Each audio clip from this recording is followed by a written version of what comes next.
Hey guys, Aardvark85 here at WarGamesCon, and I'm sitting here with none other than Romeo and Kyle from 40K Radio and Battlefoam fame.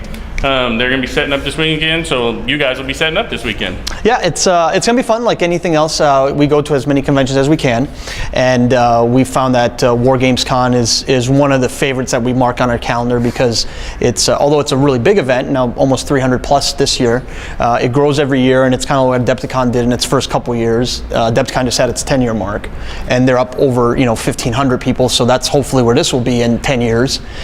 So it's neat. It's neat. This event's cool. Austin's good. You get to meet a lot of the guys you talk to throughout the year on the forums and on the chat boards and all that, and to see them, it's neat. So absolutely good con. Yep. So last year you were here to play, and you played your orcs. God, it was 7 games, man, in 2 days. That's a toughie. Yeah. Bad backs. Yeah, that was. And then at the end, do you remember how you did? I think what was it? We looked it up because these guys wanted to make fun of me. I think I was 38th. Yeah, overall out of 160. You beat Rob Bear from Spiky Bits. Oh, really? You were above him. What do you have? Oh, he was like at the bottom of the at the grand tournament bracket, and you were like a few above him. Okay, nice. Good. Well, that's good. At least somebody famous was below me, so that's good. Nice. So, Kyle, have you ever been here before? No, this is actually my first time. Okay, cool. First time here. Coming here with Battlefoam, we kind of regret that we didn't bring any miniatures, or because we got here, we're like, man, we should have brought. So we could play. Yeah, play a couple side games. Yeah. Now you did bring the Battlefoam setup. I actually saw that, and so you're gonna be selling some product this year. Yep. Well, this year we just figured, since we weren't gonna play because it was a decision I made literally when the con ended last year that I wasn't gonna play in it. Don't get me wrong. It's not because it's a great convention. I'm just old. Don't let me look like I'm young. I'm very old internally. I'm like about 65 years old mentally. So it is a gladiator event here. You play and you are going to kick butt, and that's that. So I was like, I don't got that in my body right now. Right. Well, I've been keeping up, and it seems to me that every day there's an announcement. Got it. Every day there's an announcement that Battlefoam has picked up a new sponsor. So you guys are just booming. You guys are exploding out on the scene. It's working out really good. I think, Kyle, I guess we can announce your new position here. Yeah, I guess. Wow, this will be kind of the first. Yeah, great. That's cool. Kyle's got promoted. Kyle's been with me for a little over a year now, as in just sales, trade sales. And with the growth of the company, we felt that we needed someone to help me out because it just became a little overwhelming. But he's our new marketing director and also sales manager now.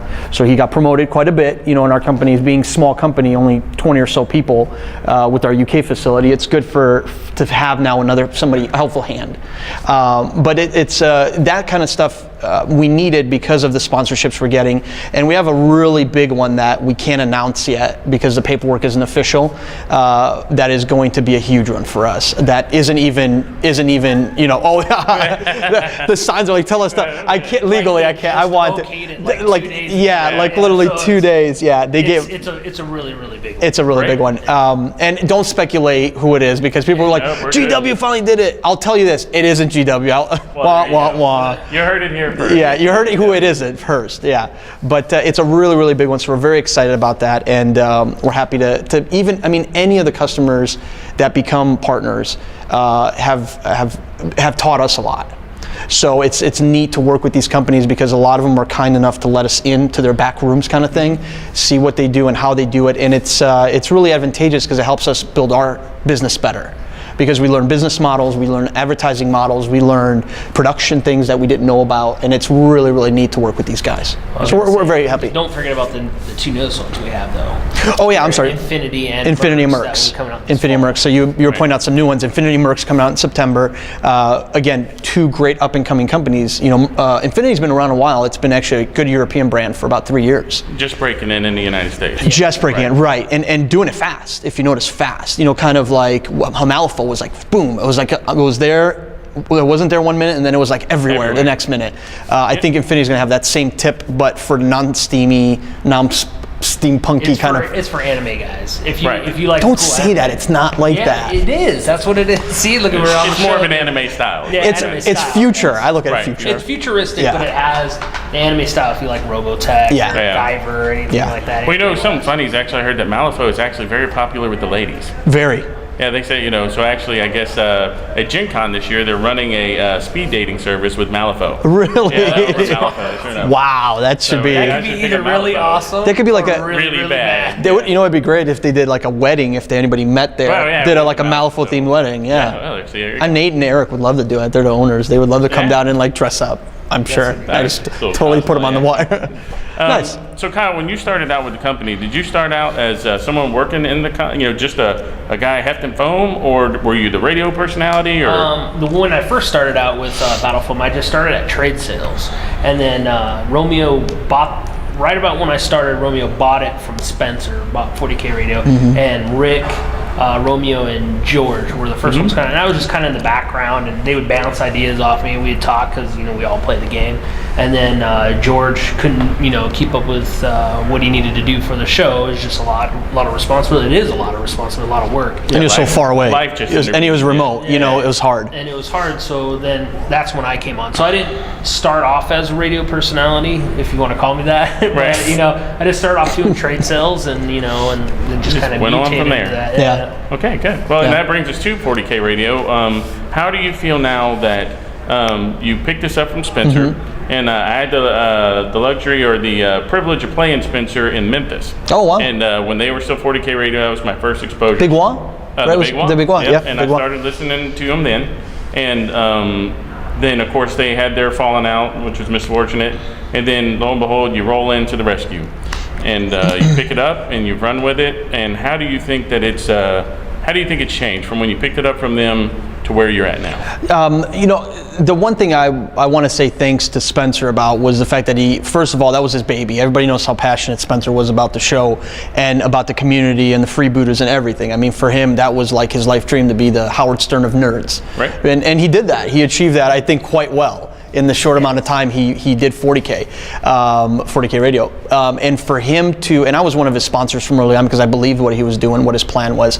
I think the biggest thing for me was when he approached me with the option, I found it to be kind of almost like a very gracious way of saying thanks for us being a sponsor and supporting him from day one. So I really want to say thanks to him for giving me the opportunity to even, because there was probably a lot of people that came to him that said, we'll buy the show, we'll buy the show, we'll buy the show.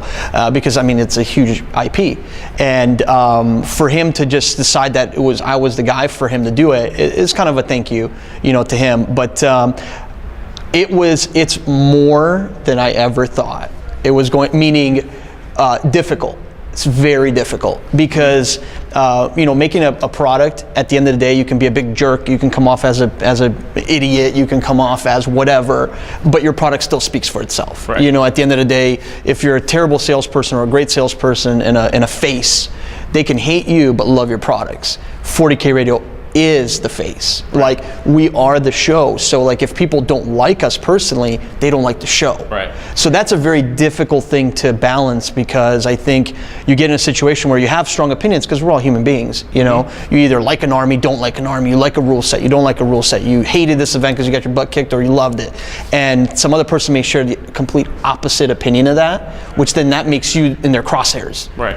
One of our segments. Yeah, the biggest thing I think I've had to learn with this show and doing this stuff is, I always used to make fun of like famous people, and I'm not saying we're famous, but it's like, oh man, they're always reading the papers, they're upset, why can't they not worry about things like that? And then you find yourself reading, people either love you or hate you. There's some people in the middle, but they don't speak out. Like, the people in the middle just ignore the post. They don't even majority. They don't say, hey, the show's whatever, I just don't care enough. It's either the people are like, oh my god, they're the best thing ever, don't talk bad about them, or you have the guys that are like, these guys are morons, they should be killed, and it's like, holy cow, it's toys. Like, we're not talking life and death here. It's toys. Yeah, seriously. Where it's different from us, unlike maybe compared to like a movie star, I think. Stop comparing us to that. I'm not comparing, but the accessibility that people have to us. Because I always tell people, every week I probably get 10 to 15 emails every week, not counting PMs off the Freebooter website, of people just asking questions or telling me they didn't like this or didn't like that, and I try to respond and I try to answer them as much as possible, but it's different. Sometimes it does impact you because you're like, wow, I didn't think about that, or because people they hang on your words, Right. which is weird, Right. which is totally weird to me because like, sometimes I'll just say things because, I like to Rile me rile up. out of him, or, but then I'm like, man, people get really upset or they really agree But with you. because it's their exposure to you, is that their only exposure to you is what they know of you through the radio. Right. And they're not with you every day, so they have it out of context more or less because they're just catching a snapshot in time about what you're saying. Yeah, and for us, it's a double-edged sword because like an event like this, right? We come to an event like this and we'll meet someone that we've maybe had a small interaction with online or has been a fan, and we may make the accidental mistake of not having enough time for that person at the show because we're either selling something or we're interviewing with you guys or we're doing something, and we may just say, hey, how you doing, and shake their hands, and then we don't have time to answer questions. Right. Then that person goes back and feels, like jaded and upset and like, how could, I've been this biggest fan for burned me, years yeah. and he totally screwed me over. What the heck? What an idiot. They suck. I hate 40K. And you're like, we didn't even know that, know? So that's another balancing act we have to do. And I think that I didn't expect that. I really didn't expect that, especially taking it from Spencer. Because Spencer, when you're selling something to someone, you don't talk about the negatives. Right. You got a car on eBay, you're not going to tell them that, that car always gets a flat. I don't know why. It's a Doom that's got the demon tire. It goes out every 1,000 miles. Right window does not work. It does not work. You'll have to reach across. Yeah. Now you actually built a studio in your building. We did, yeah. This whole studio. Dedicated. You're dedicated. We even have like the sound deadening foam. Yeah. We gotta watch out. Yeah. Don't smoke too close. That's to it or right. anything like that. Well, we got the fire marshal came through, and he's like, get it off the wall. Because we had an inspection. He's Right. like, get him off the wall. We're like, but that's our sound room. He goes, not happening. So we took it all down, passed the inspection, put it back up. Unless he's watching this. Of course. Shit. What I No, we mean didn't. is No, we we're will- kidding. Ha ha. It's just a big joke. It's just a big joke. Okay, well, I think that's where we should wrap up right now. Sure. Guys, 40K Radio, you should listen. You should become a member of the Freebooters. It's a great community. I personally am a member of the Freebooters. Have been for a long time. Vocal freebooter. That's Vocal. right. So Vocal and you'll get a member. lot out of it. We'll conclude our interview with these guys now. So I Thanks. appreciate you guys for coming. No problem, man. Thank Yeah, you. very I much. appreciate it. Yep. Awesome.